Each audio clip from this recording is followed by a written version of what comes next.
One of the best things about working in Riyadh is how easy it is to hop to Dubai for the weekend. We booked the trip 3 days before leaving and it cost us £100 for the flight and £50 per night for the Grand Millennium Hotel in Dubai. Especially as expats, we like to leave Riyadh for short weekend trips quite often. If you do that, you'll last a lot longer in the Middle East than if you stay for longer stretches.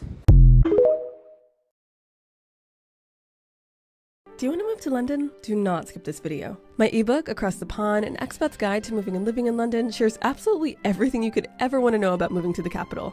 We're talking visas, cost of living, packing, healthcare, making friends in London, dating in London, getting a job in London, finding a place, and so much more. I promise you this ebook will save you months, possibly years, of figuring out life in the UK, making your move across the pond a little easier from the moment you land in Heathrow. So what are you waiting for? Link in bio. Happy Londoning. Follow for more. One of the best things about working in Riyadh is how easy it is to hop to Dubai for the weekend. We booked the trip 3 days before leaving and it cost us £100 for the flight and £50 per night for the Grand Millennium Hotel in Dubai. Especially as expats, we like to leave Riyadh for short weekend trips quite often.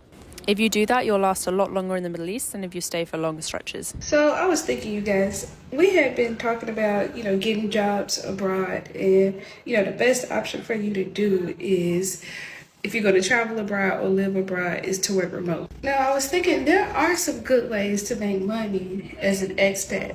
I'm a part of a couple of Black expat groups. Specifically, I'm in one for Merida.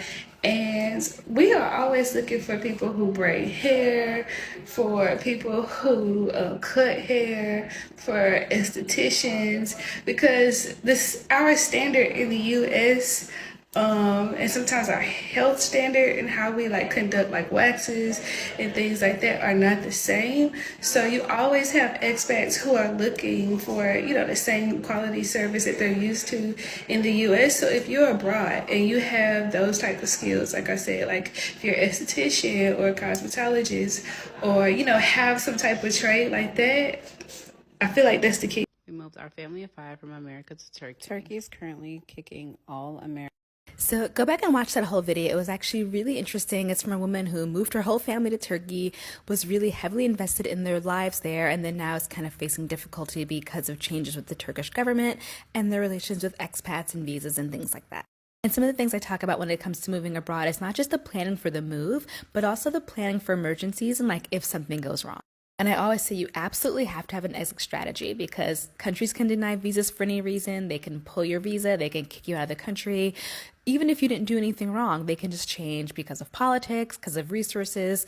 And honestly, digital nomads are becoming a lot less popular now than they were 4 years ago because of a lot of the issues of gentrification, with increased cost of living, and with making life harder for the locals.